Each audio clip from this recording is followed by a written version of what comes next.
नमस्कार दोस्तों, अध्यापक मंत्रा पर आपका स्वागत है और हम पढ़ रहे हैं आधुनिक भारत का इतिहास।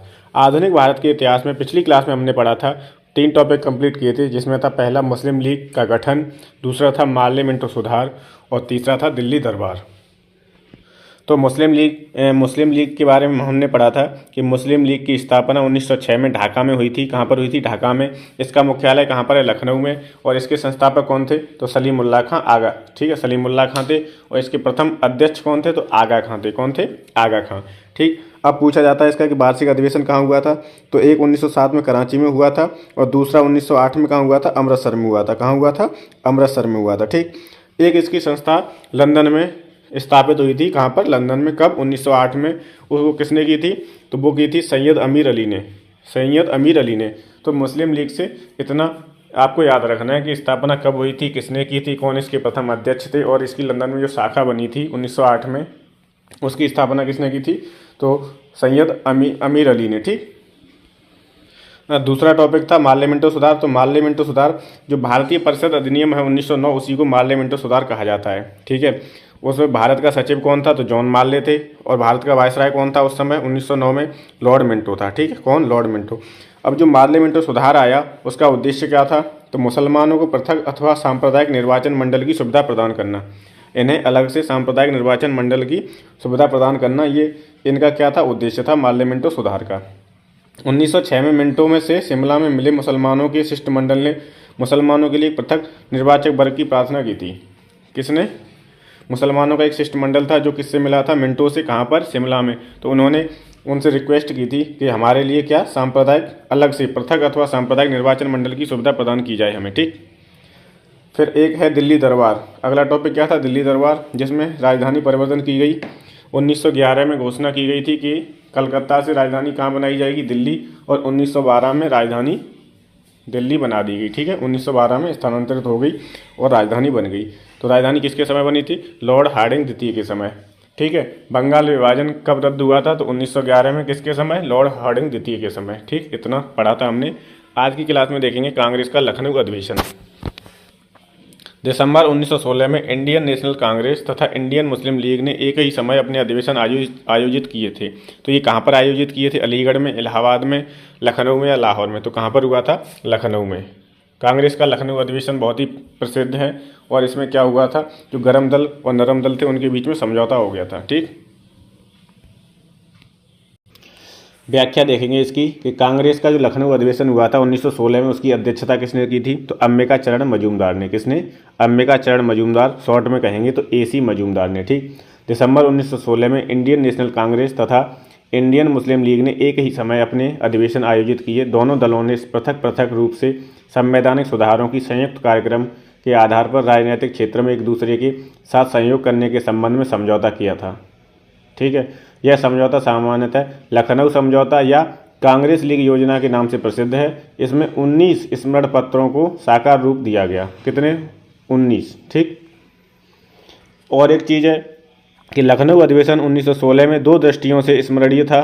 प्रथम, उदारवादियों जिन्हें 9 वर्ष 1907 में अलग हो गए थे, जो कांग्रेस विभाजन हुआ था सूरत अधिवेशन 1907 में, उन्हें क्या कांग्रेस से निष्कासित किया गया था। उनका कांग्रेस में पुनः प्रवेश हुआ था। कब? 1916 में। ठीक है। तो ये भी याद रखना है, जो गरम दल के नेता को निष्कासित कर दिया था वो भी इसमें शामिल हो गए। कब? 1916 में। ठीक। उदारवादियों और उग्रवादियों, अतिवादियों या उदारवादी, ठीक है, उग्रवादी या उदारवादी में के पुनर्मिलन की प्रक्रिया में एनी बेसेंट और तिलक की महत्वपूर्ण भूमिका निभाई। किसने? एनी बेसेंट ने और तिलक ने इन्हें मिलवाने जोड़ने के लिए बहुत अच्छी भूमिका निभाई थी। किसने? एनी बेसेंट ने। ठीक। मोहम्मद अली जिन्ना और तिलक कांग्रेस लीग समझौते के मुख्य शिल्पी थे। कौन थे? मुख्य शिल्पी पूछ लेता है कि इन दोनों समझौतों के कौन मुख्य शिल्पी थे? तो मोहम्मद अली जिन्ना और तिलक। चलिए अगला प्रश्न देखते हैं। 1916 में भारतीय राष्ट्रीय कांग्रेस के लखनऊ अधिवेशन की अध्यक्षता किसने की थी? तो अंबिका चरण मजूमदार ने, और शॉर्ट में क्या बोलते हैं? AC मजूमदार। और 2 का उत्तर हो जाएगा D। 2 का क्या हो जाएगा? D। कांग्रेस और मुस्लिम लीग के बीच प्रसिद्ध लखनऊ समझौते पर हस्ताक्षर हुआ था। कब हुआ था? कांग्रेस और मुस्लिम लीग के बीच में। तो ये हुआ था 1916 में। और 3 का उत्तर क्या हो जाएगा? D हो जाएगा। लखनऊ समझौता कब हुआ था? 1916 में। इसकी अध्यक्षता किसने की थी? अंबिकाचरण मजूमदार ने। किसने की थी? अंबिकाचरण मजूमदार ने। और इसमें मुस्लिम लीग और कांग्रेस के बीच में लखनऊ समझौता हुआ था। ठीक। अतिवादियों एवं उदारवादियों के पुनर्मिलन की प्रक्रिया में प्रमुख शिल्पी कौन थे? तो कौन थी? एनी बेसेंट थी। ठीक है, एनी बेसेंट और तिलक जी थे। कौन कौन थे? एनी बेसेंट और तिलक। पुनर्मिलन किसने करवाया? पुनर्मिलन में किसने महत्वपूर्ण भूमिका निभाई? तो एनी बेसेंट और तिलक ने। व्याख्या देखेंगे। वर्ष 1916 में भारतीय राष्ट्रीय कांग्रेस का लखनऊ अधिवेशन, जिसकी अध्यक्षता अंबिकाचरण मजूमदार ने की थी, दो दृष्टियों से स्मरणीय तथा प्रथम उग्रवादी, जिन्होंने 9 वर्ष पूर्व 1907 कांग्रेस से निष्कासित किया गया था, का कांग्रेस में पुनर्प्रवेश हुआ था। ठीक है, तो मतलब ये दो दृष्टिकोण से इम्पोर्टेंट है। एक ये है कि सूरत विभाजन 1907 में ये लोग अलग हो गए थे, वो एक हो गए। दूसरा था कांग्रेस और मुस्लिम लीग के मध्य समझौता हुआ था, तो दो काम हुए थे इसमें लखनऊ समझौता में। ठीक। अब तीसरा है कि अतिवादी और उदारवादियों के पुनर्मिलन की प्रक्रिया में एनी बेसेंट और तिलक ने महत्वपूर्ण भूमिका निभाई। किसने? एनी बेसेंट और तिलक ने। जबकि मोहम्मद अली जिन्ना और तिलक कांग्रेस लीग समझौते के मुख्य शिल्पी थे। मुख्य शिल्पी कौन थे? तो मोहम्मद अली जिन्ना और तिलक थे। ठीक। वर्ष 1916 में मुस्लिम लीग और कांग्रेस के मध्य किसने समझौता कराया था? तो किसने कराया था? बीजी तिलक ने। किसने कराया था? तिलक ने। और 5 का उत्तर हो जाएगा ए। क्या हो जाएगा? ए। कांग्रेस के 1916 के लखनऊ अधिवेशन में कौन सा मुख्य दूरगामी परिणाम वाला निर्णय लिया गया? मुस्लिम लीग की पृथक निर्वाचन क्षेत्र की मांग स्वीकार की, कांग्रेस और मुस्लिम लीग का अस्थायी विलय हो गया, कांग्रेस का अध्यक्ष एक मुस्लिम व्यक्ति चुना गया, इनमें से कोई नहीं। तो इसका हो जाएगा मुस्लिम लीग की पृथक निर्वाचन क्षेत्र की मांग स्वीकार की गई। और 6 का उत्तर हो जाएगा ए। 6 का क्या हो जाएगा? ए। MPPCS, BPSC, UPPCS सब स्टेट जो होती हैं, स्टेट के एग्ज़ाम होते हैं PCS के, उनके लिए ये सीरीज़ इम्पोर्टेंट है। ठीक है। कांग्रेस ने प्रथम बार मुस्लिम समुदाय के लिए पृथक निर्वाचन प्रणाली स्वीकार की थी। कब की थी? तो लखनऊ अधिवेशन 1916 में की थी। तो 7 का उत्तर हो जाएगा बी। क्या हो जाएगा? बी। 1916 में स्वीकार की थी। क्या? पृथक निर्वाचन प्रणाली। क्या? पृथक निर्वाचन प्रणाली स्वीकार की थी। कब? 1916 में। अगला है इंडियन नेशनल कांग्रेस और मुस्लिम लीग के बीच मतैक्य का काल निम्न में से कौन प्रदर्शित करता है? 1906 से 1911, 1916 से 1922, 1917 से 1921 या 1940 से 46। तो 8 का उत्तर हो जाएगा बी। 1916 से 1922 के बीच कांग्रेस और मुस्लिम लीग के बीच मतैक्य का काल रहा है, प्रदर्शित करता है 1916 से 1922। ठीक। अगला प्रश्न है, निम्नलिखित में से कौन 1916 के लखनऊ के कांग्रेस अधिवेशन के विषय में असत्य है? असत्य कथन बताना इन चारों में। तो अंबिकाचरण मजूमदार ने इसकी अध्यक्षता नहीं की थी, तो नहीं आ गया ना, लेकिन की थी, तो यही वाला क्या हो जाएगा? असत्य हो जाएगा। तो पहले का उत्तर क्या हो जाएगा? ए। इस अधिवेशन में उदारवादी और उग्रवादियों के बीच पुनः मेल स्थापित हुआ, ये बिल्कुल सही है। महात्मा गांधी पहली बार चंपारण के किसानों की समस्या से अवगत कराए गए थे, ये भी सही है। ठीक। तो इसका अगर ये होता ए में अंबिकाचरण मजूमदार ने इसकी अध्यक्षता की थी, तो ये तीनों विकल्प सही होते। ठीक है। तो लखनऊ अधिवेशन 1916 की अध्यक्षता किसने की थी? अंबिकाचरण मजूमदार ने। अगला प्रश्न है, निम्नलिखित भारतीय राष्ट्रीय कांग्रेस के किस अधिवेशन में महात्मा गांधी को चंपारण के किसानों की समस्या से अवगत कराया गया था? तो चंपारण की जो घटना है वो 1917 की घटना है। चंपारण आंदोलन कब शुरू हुआ? 1917 में। तो इसे 1 साल पहले अवगत कराया गया था। कब? 1916 में। ऐसे याद करोगे इतिहास को। ठीक है। तो 10 का उत्तर हो जाएगा डी। लखनऊ अधिवेशन 1916 में महात्मा गांधी जी को चंपारण की घटना से अवगत कराया गया था।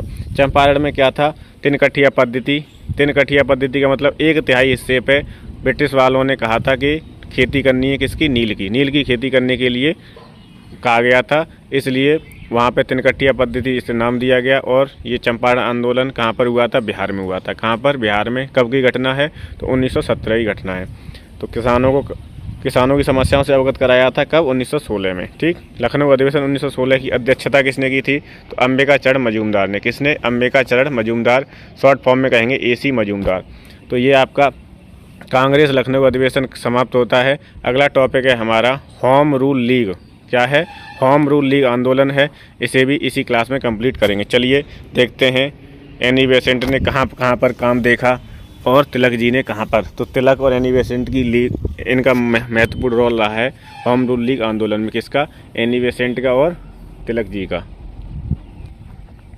अप्रैल 1916 में तिलक ने और सितंबर 1916 में एनी बेसेंट ने अपनी अपनी होम रूल लीग की स्थापना की थी। सबसे पहले किसने की है? तिलक ने 1916 में अप्रैल में और इन्होंने सितंबर में। एनी बेसेंट ने कॉमनवेल्थ और न्यू इंडिया तथा तिलक ने मराठा और केसरी के माध्यम से अपनी अपनी अलग लीग का प्रचार किया था।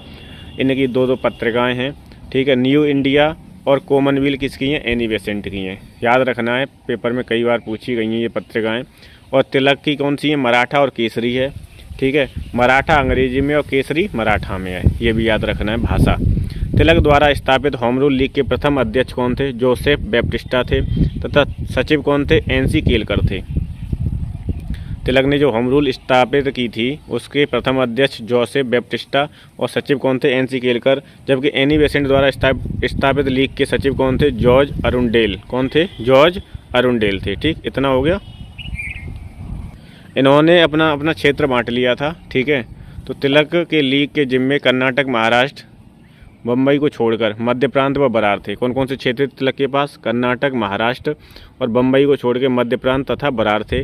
देश के शेष हिस्से एनी बेसेंट के लिए जिम्मे आए थे। एनी बेसेंट की लीग में दोनों लीग ने अपना विलय नहीं किया, क्योंकि एनी बेसेंट के शब्दों में उनके तिलक कुछ समर्थक मुझे पसंद नहीं करते और मेरे कुछ समर्थक उन्हें नापसंद करते थे, लेकिन मेरे और उनके बीच किसी तरह का कोई झगड़ा नहीं था।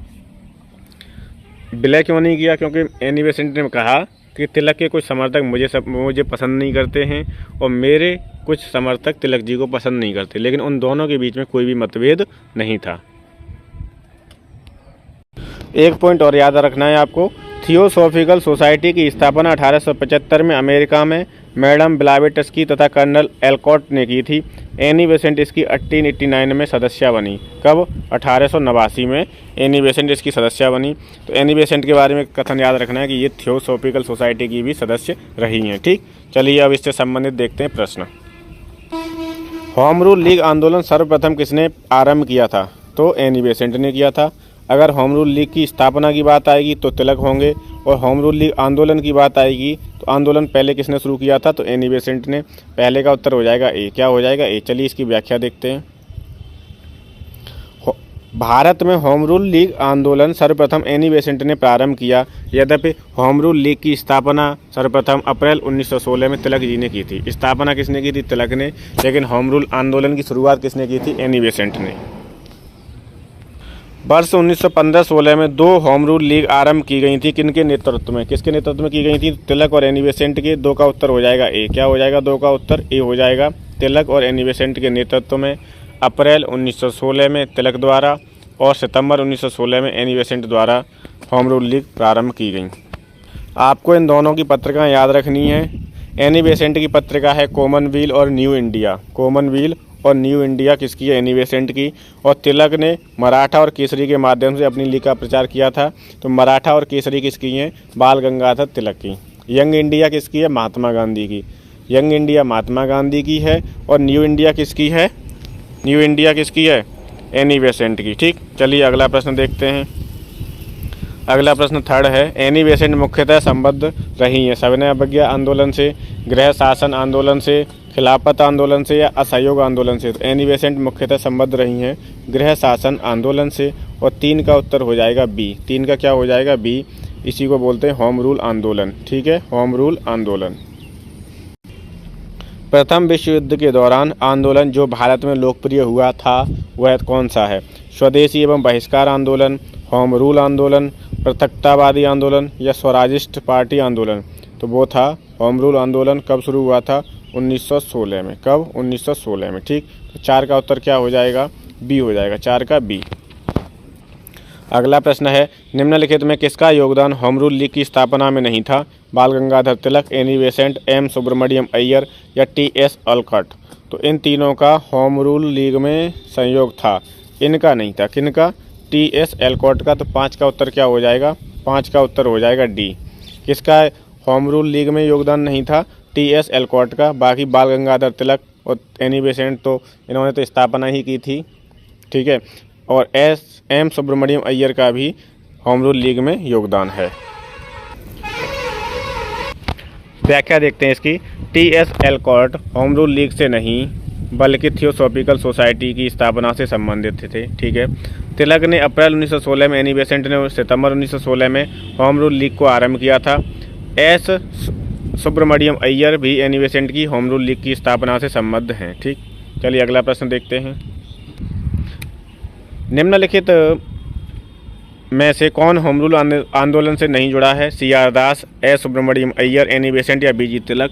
तो रिपीटेड हैं, आपको 3 नाम याद रखने हैं, एनी बेसेंट, बीजी तिलक और एस सुब्रमण्यम अय्यर। ये होम रूल लीग आंदोलन से जुड़े हुए थे। कौन नहीं जुड़ा था? तो वो थे सी आर दास, चित्तरंजन दास। ठीक है, चित्तरंजन दास। इन्हें क्या बोलते हैं हम? देशबंधु। क्या बोलते हैं इन्हें? इनका उपनाम है देशबंधु। और इन्होंने स्वराज पार्टी की स्थापना कब की थी? इन्होंने 1 जनवरी 1923 में स्वराज पार्टी की स्थापना की थी। किसके साथ? मोतीलाल नेहरू के साथ मिलके। किसके साथ? मोतीलाल नेहरू और सी आर दास ने स्वराज पार्टी की स्थापना की थी। कब? 1 जनवरी 1923 को। ठीक, अब प्रश्न पे आ जाते हैं। होम रूल आंदोलन से नहीं जुड़ा था, तो कौन नहीं जुड़ा था? सी आर दास नहीं जुड़े थे। 6 का उत्तर हो जाएगा ए। किस अधिवेशन में होम रूल समर्थक अपनी राजनीतिक शक्ति का सफलतापूर्वक प्रदर्शन कर सके? कांग्रेस का 1916 का लखनऊ अधिवेशन, 1920 का बम्बई में होने वाला ऑल इंडिया ट्रेड यूनियन अधिवेशन, 1918 में होने वाली प्रथम यूपी किसान सभा, 1938 में नागपुर का संयुक्त AITUC और NFTU सभा। तो होम रूल समर्थकों ने अपनी राजनीतिक शक्ति का सफलतापूर्वक प्रदर्शन किया था किसमें? लखनऊ अधिवेशन, कांग्रेस के लखनऊ अधिवेशन 1916 में। तो 7 का उत्तर हो जाएगा ए। 7 का उत्तर क्या हो जाएगा? ए हो जाएगा, बिल्कुल सही है। ठीक है, अगला प्रश्न है, होम रूल आंदोलन भारत के स्वतंत्रता संग्राम के एक नए चरण के आरंभ का घोतक था क्योंकि इसने, पहला है ए, इसने देश के सामने स्वशासन सेल्फ गवर्नमेंट की एक ठोस योजना रखी। आंदोलन का नेतृत्व गांधी जी के हाथ में आ गया। हिंदुओं और मुसलमानों ने एक संयुक्त संघर्ष प्रारंभ किया। अपने अतिवादी और उदारवादियों के बीच पुनर्मेल स्थापित हो गया। तो होम रूल आंदोलन भारत के स्वतंत्रता संग्राम के नए चरण के आरंभ का घोतक था क्योंकि इसने देश के सामने स्वशासन सेल्फ गवर्नमेंट की एक ठोस योजना रखी थी। किसने? होम रूल आंदोलन ने। ठीक, 8 का उत्तर हो जाएगा ए। क्या हो जाएगा? 8 का ए। अगला प्रश्न है, निम्न में से कौन फेबियन आंदोलन का प्रस्तावक था? एनी बेसेंट, ए ह्यूम, माइकल मधुसूदन दत्त या आर पाम दत्त। तो फेबियन आंदोलन के प्रस्तावक थी कौन? एनी बेसेंट थी। और 11 का उत्तर हो जाएगा ए। ठीक है, एक फैक्ट और याद रखना है आपको एनी बेसेंट के बारे में। ये भारतीय राष्ट्रीय कांग्रेस की प्रथम महिला अध्यक्ष थी। कौन थी ये? भारतीय राष्ट्रीय कांग्रेस की प्रथम महिला अध्यक्ष थी। और कब बनी थी? 1917 में बनी थी। ठीक है, अगर पूछता है प्रथम भारतीय महिला, तो आपकी हैं सरोजिनी नायडू। वो कब बनी थी? कानपुर अधिवेशन 1925 में। ठीक है, दोनों फैक्ट याद रखने, एनी बेसेंट और सरोजिनी नायडू। एनी बेसेंट के बारे में 3 कथन दिए गए हैं, हमें सही कथन बताना है। तो होम रूल आंदोलन प्रारंभ करने के लिए उत्तरदायी थी, बिल्कुल सही है। थियोसॉफिकल सोसाइटी की संस्थापिका थी? नहीं, थियोसॉफिकल सोसाइटी से ये जुड़ी थी लेकिन संस्थापिका नहीं थी। इंडियन नेशनल कांग्रेस की एक बार अध्यक्षा रही हैं? तो हाँ रही हैं। कब? 1917 में रही हैं। कब रही हैं? 1917 में। ठीक है, तो पहला तीसरा किस में सही है? सी में है, तो सी इसका उत्तर हो जाएगा। थियोसॉफिकल सोसाइटी की क्या रही हैं? सदस्य रही हैं। ये सदस्य, संस्थापिका नहीं थी। ठीक है, 12 का हो जाएगा सी उत्तर। क्या हो जाएगा? सी। एक तो इसके बारे में देख ले रहे हैं। एनी बेसेंट को इंडियन नेशनल कांग्रेस के कलकत्ता अधिवेशन में दिसंबर 1917 में प्रथम महिला अध्यक्षा चुना गया था। ठीक है, तो पहली महिला अध्यक्ष थी ये, जो कांग्रेस की क्या बनी थी? अध्यक्ष बनी थी। दूसरा, थियोसॉफिकल सोसाइटी की स्थापना कब हुई? 1875 में। कहाँ हुई थी? अमेरिका में। किसने की थी? तो ये नाम याद रखने, मैडम ब्लावेटस्की और कर्नल एलकॉट ने की थी। ठीक, एनी बेसेंट कब जुड़ी इससे? तो 1889 में जुड़ी थी। कब जुड़ी थी? 1889 में। 1920 में निम्नलिखित में से किसने अपना नाम परिवर्तित कर स्वराज सभा रख लिया? तो स्वराज सभा किसने रख लिया था? All India home rule league ने, हिंदू महासभा ने, साउथ इंडियन लिबरल फेडरेशन ने या the servants of India society ने। तो किसने रख लिया था? The all India home rule league ने। क्या नाम रख लिया था? स्वराज सभा। क्या रख लिया था? स्वराज सभा नाम रख लिया था। ठीक, अच्छा, ये the servants of India society की स्थापना कब हुई है? 1905 में। और किसने की है? जी.के. गोपाल कृष्ण गोखले ने। महात्मा गांधी के गुरु कौन थे? तो गोपाल कृष्ण गोखले थे। कौन थे? महात्मा गांधी के गुरु गोपाल कृष्ण गोखले थे। तो आज की क्लास में इतना ही। 2 टॉपिक हमने कंप्लीट कर लिए हैं, लखनऊ अधिवेशन ठीक है, 1916 और होम रूल लीग। ठीक है, तो कैसे क्या हुआ वो मैंने बता दिया, कैसे कैसे प्रश्न पूछे गए अब तक पेपर में वो करा दिए हैं। अगला जो टॉपिक होगा हमारा वो गांधी एवं उनके प्रारंभिक आंदोलन होंगे, और ये टॉपिक बहुत ही इम्पोर्टेंट है। और इसी टॉपिक से मॉडर्न हिस्ट्री में इसी टॉपिक से कम 100 प्रश्न पूछे गए। कितने? 100। तो ये जो टॉपिक है वो हम 2 क्लास में कंप्लीट करेंगे। ठीक है, तो आज की क्लास में इतना ही। अध्यापक मंत्रा के साथ जुड़ने के लिए बहुत बहुत धन्यवाद। ये सीरीज़ आपके सभी स्टेट पीसीएस एग्ज़ाम के लिए उपयोगी है। धन्यवाद।